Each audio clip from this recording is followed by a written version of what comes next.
اچھی جزا ہمیں اس پر ملے تو اس کے لیے کتنی شرطیں تھیں؟ 4 شرطیں۔ کتنی شرطیں تھیں بھائی؟ 4۔ پہلی شرط یہ تھی کہ وہ عمل شریعت کے مطابق ہو، سنت کے مطابق ہو۔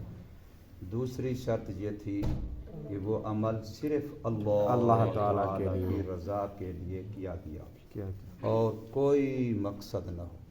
مقصد صرف کیا ہو؟ اللہ تعالیٰ کو خوش کرنا، اللہ تعالیٰ کو راضی کرنا۔ اور تیسری شرط کیا تھی؟ کہ وہ عمل قبول ہو جائے، وہ عمل اللہ تعالیٰ کے ہاں قبول ہو جائے، تب ہمیں آخرت میں اس پر جزا ملے گی۔ اور چوتھی شرط تھی کہ جب ہم مرنے کے بعد قبر سے اٹھیں تو وہ عمل ہمارے پاس موجود ہو، ہمارے نامہ اعمال کے اندر وہ موجود ہو۔ اور موجود تب ہوگا کہ اگر مرنے سے پہلے ہم نے کسی گناہ کی وجہ سے اس کو ضائع نہ کیا، ورنہ حدیث پاک میں آتا ہے ان الحسد یأکل الحسنات کما تأکل النار الحطب، او کما قال علیہ الصلاۃ والسلام، کہ حسد ایک ایسا گناہ ہے جو انسان کی پہلے کی ہوئی جمع شدہ نیکیوں کو بھی کھا جاتا ہے۔ کہ ایک انسان حج کرتا رہا، عمرے کرتا رہا، سخاوتیں کرتا رہا، نمازیں پڑھتا رہا، تلاوتیں کرتا رہا، درود و سلام پڑھتا رہا، بڑی نیکیاں کرتا رہا، لیکن اب جا کے کسی بھائی سے، رشتہ دار سے کسی حسد ہو گیا، کسی سے بھی کیا ہو گیا؟ حسد۔ تو حسد والا گناہ ایسا گندا گناہ ہے، ایسا گندا گناہ ہے، شیخ سعدی رحمہ اللہ فرماتے ہیں حسد والے سے تم بدلہ لینے کا نہ سوچو، اس کے لیے خود حسد ہی بدلہ کافی ہے۔ وہ بیچارہ آئے دن ہر وقت خود جل رہا ہے، جل رہا ہے، جل رہا ہے۔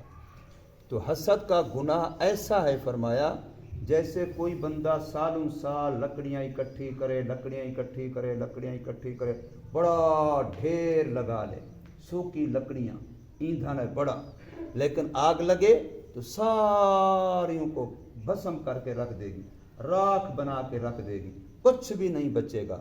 تو بالکل ایسے نیکیوں کا ڈھیر بندہ جمع کر لیتا ہے، حج بھی، عمرے بھی، سخاوتیں بھی، تلاوتیں بھی، نمازیں بھی، فلاں بھی، لیکن حسد آ جاتا ہے تو ساری نیکیاں جمع شدہ بھی وہ کھا جاتا ہے، ان کو ایسے ضائع کر دیتا ہے جیسے آگ سوکھی لکڑیوں کو جلا دیتی ہے۔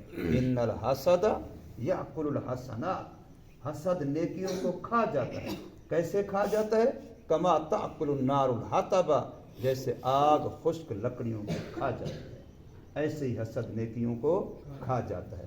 اس لیے کبھی کسی پر حسد نہ کریں کہ یا اللہ یہ جو ٹوپی اس کے پاس ہے یہ تو اس کا حقدار نہیں تھا، یہ ٹوپی تو میرے پاس ہونی چاہیے تھی، یا اللہ یہ جو اس کے پاس کوٹھی ہے یہ تو اس کے لائق نہیں تھا، یہ اس والی کوٹھی تو میرے پاس ہونی چاہیے تھی، یا اللہ یہ اس کے پاس جو گاڑی ہے یہ گاڑی اس کے قابل تو نہیں، یہ کہاں گاڑی کے لائق ہے، یہ گاڑی تو مجھے ملنی چاہیے تھی، یا اللہ یہ جو ایسی اچھی تلاوت کرتا ہے، بہترین قاری ہے، اس کو تو ایسا نہیں ہونا چاہیے تھا، مجھے ایسا قاری ہونا چاہیے تھا، یہ جو ایسا اچھا بیان کرتا ہے، عالم ہے، تقریر کرتا ہے، تو اس کو ایسی تقریر نہیں آنی چاہیے تھی، اس کی آواز ایسی اچھی نہیں ہونی چاہیے تھی، اس کا لہجہ، اس کا انداز ایسا نہیں ہونا چاہیے تھا، یہ تو میرا ہونا چاہیے تھا۔ تو بس یہ اس کا نام حسد ہے، اس کا نام کیا ہے؟ حسد ہے۔ اور یہ بہت بری بیماری ہے، یہ انسان کی نیکیوں کو برباد کر دیتی ہے۔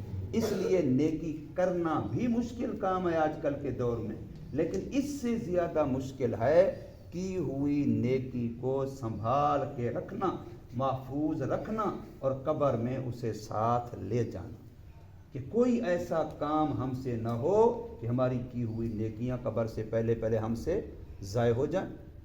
حدیث پاک میں بندے کو احساس ہی نہیں ہوتا، بندہ سمجھتا ہے کہ میں نے بڑی نیکیاں جمع کی ہوئی ہیں، بڑا میں دولت مند ہوں آخرت کے لحاظ سے، بڑا ذخیرہ ہے نیکیوں کا میرے پاس، بس مروں گا تو قبر میں بڑا مجھے نیکیاں ملیں گی، لیکن ہوتا کیا ہے؟ خالیات، کچھ بھی نہیں ہوتا اس کے پاس، دھوکہ لگا ہوتا ہے۔ اس کی مثال دی ہے قرآن نے، جیسے سراب ہوتا ہے، بندہ ایسے جا رہا ہے، آگے چٹیل میدان ہے، ریگستان ہے یا پختہ سڑک ہے، تو گرمیوں کا موسم ہو، لگتا ایسے آگے بڑا ٹھاٹھے مارتا ہوا پانی بہ رہا ہے، حالانکہ ہوتا کچھ بھی نہیں ہے، لیکن دور سے لگتا ایسے ہے۔